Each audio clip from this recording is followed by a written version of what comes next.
ప్రజా ప్రతినిధుల పార్టీ ఫిరాయింపులు తప్పని గతంలో కేసీఆర్ కు చెప్పానన్నారు బీఆర్ఎస్ కరీంనగర్ ఎంపీ అభ్యర్థి బోయినపల్లి వినోద్ కుమార్.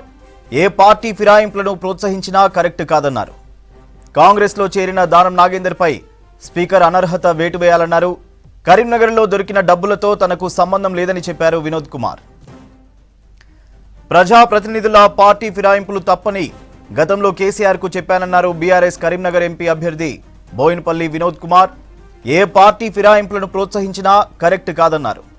కాంగ్రెస్ లో చేరిన దానం నాగేందర్ పై స్పీకర్ అనర్హత వేటు వేయాలన్నారు. కరీంనగర్లో దొరికిన డబ్బులతో తనకు సంబంధం లేదని చెప్పారు వినోద్ కుమార్. ఒక శాసనసభ స్పీకర్గా ఉన్నారు కాబట్టి మీరు వెంటనే డిస్పోజ్ చేయాలి.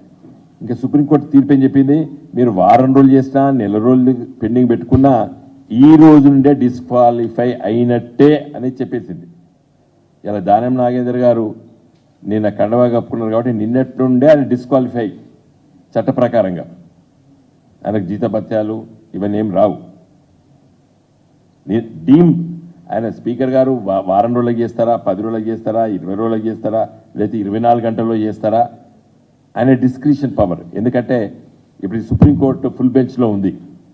ఎన్ని రోజులు అనేది ఆ 10th షెడ్యూల్లో స్పెసిఫిక్గా లేదు కాబట్టి ఇవి చేస్తున్నారు.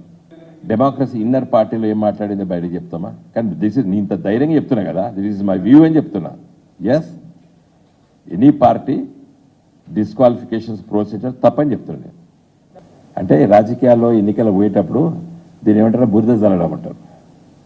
ఆ జరిగిన సంఘటన కదా, వాళ్ళ ఐటీ డిపార్ట్మెంట్ ఉన్నప్పుడు ఆ పోలీస్ ఆఫీసర్ కూడా చెప్పిండు, అది వాళ్ళు ప్రూవ్ చేసుకుంటే వాళ్ళ పైసలు వాళ్ళకి ఇస్తామని చెప్పిండు. తర్వాత దాంట్లో 100 మంది పనిచేస్తారు, వాళ్ళకన్నా జీతాలు బతకాలు. నాకేం తెలియదు దాని గురించి. I'm nowhere concern.